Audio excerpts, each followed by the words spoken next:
Assalamualaikum warahmatullahi wabarakatuh. Bismillahirrahmanirrahim. Alhamdulillahi rabbil alamin. Wassalatu wassalamu ala ashrafil anbiya'i wal mursalin wa ala alihi wa sahbihi ajma'in. Qala Allah Ta'ala, a'udzu billahi minasyaitonir rajim. Qul a'unabbi'ukum bi khairin min dzalikum lilladzina taqaw. Allah Ta'ala berfirman, katakanlah Muhammad, adakah aku ingin mengkhabarkan kepada kamu sesuatu yang lebih baik daripada dunia bagi orang-orang yang bertakwa di sisi Allah? Jannatun tajri min tahtihal anhar, akan syurga-syurga yang mengalir di bawahnya sungai-sungai. Khalidina fiha, dan mereka kekal di dalamnya. Wa azwajum mutahharah, mempunyai bidadari-bidadari yang suci bersih. Wa ridwanum minallah, dan mereka mendapat keredaan daripada Allah.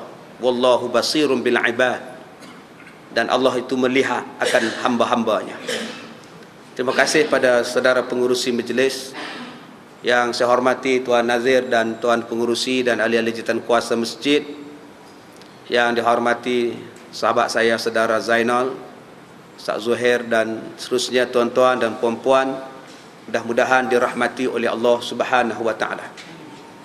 Insya-Allah pada malam ni kita akan membicarakan tentang haji, dan tajuk yang diberikan kepada saya ialah haji mabrur.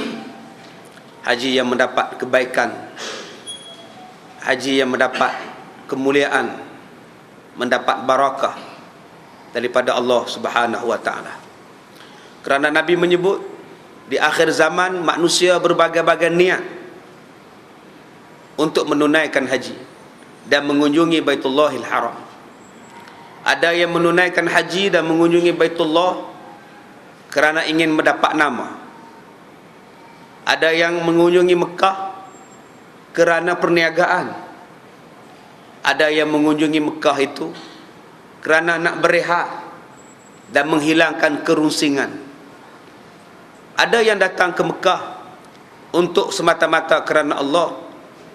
Ada yang mengunjungi Mekah kononnya kerana kerinduan kepada Kaabah.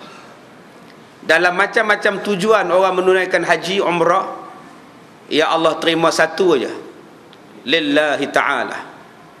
Kerana Allah kata wa atimul hajja wal umrata lillah, dan tunaikanlah haji dan umrah kerana Allah Ta'ala.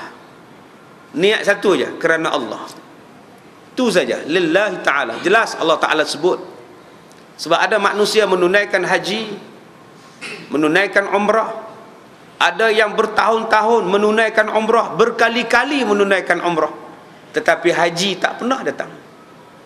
Tiap-tiap tahun, selang setahun menunaikan umrah, tetapi haji belum pernah pergi. Ini pun tak kena juga. Ada penyanyi telefon saya, dia kata, ustaz, saya ni setahun sekali ataupun selang 2 tahun saya akan buat umrah. Apa hukumnya ustaz? Haji pergi belum? Belum, buat haji dulu. Umrah stop, buat haji. Haji wajib, umrah sekali kamu dah buat yang wajib, yang tu sunat, sekarang buat yang haji pula. Dia ramai orang yang boleh buat umrah, tetapi ramai yang tidak boleh buat haji. Jadi tuan-tuan yang dirahmati Allah, insya-Allah pada malam ni kita tengok tentang bagaimana mencapai martabat untuk menjadi haji yang mabrur, yang diberkati oleh Allah Subhanahu wa taala. Orang selalu berkata tentang haji mabrur, haji yang diberkati. Apa makna haji mabrur? Haji mabrur bukannya kita boleh dapat di Mekah. Haji mabrur tidak ada di Arafah, Mina, di Muzdalifah, di Jeddah dan sebagainya, di Madinah. Haji mabrur letaknya di dalam hati. Kalau hati kita bersih, balik daripada haji, pergi haji bersih, menunaikan ibadat haji pun niatnya bersih, insya-Allah balik daripada tanah suci Mekah dapatlah haji mabrur. Semuanya letak di sini. Baik macam mana pun kita menunaikan haji, tetapi kalau niat tidak baik, maka dia tidak akan dapat mabrur. Kalau orang tanya macam mana nak mendapat haji mabrur, selain daripada melaksanakan ibadah haji dengan tertib, dengan betul mengikut hukum, perkara yang perlu dititik beratkan sangat-sangat ialah niat itu.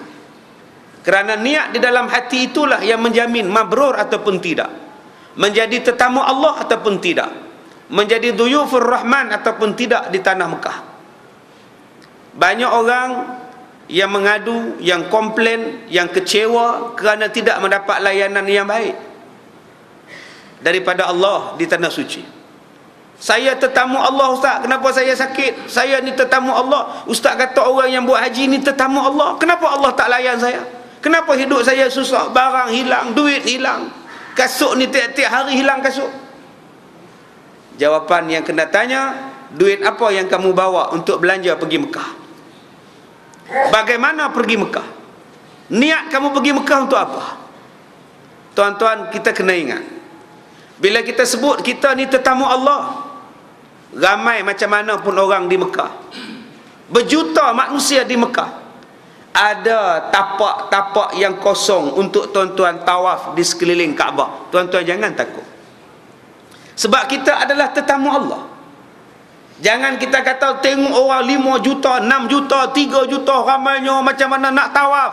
Ingat, kita tetamu Allah. Bila sebut tetamu Allah, ada saja ruang untuk kita solat, ada saja ruang untuk kita tawaf, ada saja ruang untuk kita ulang-alik sa'i Safa dan Marwah. Sebab kita tetamu Allah, Allah mesti layan tetamu dia.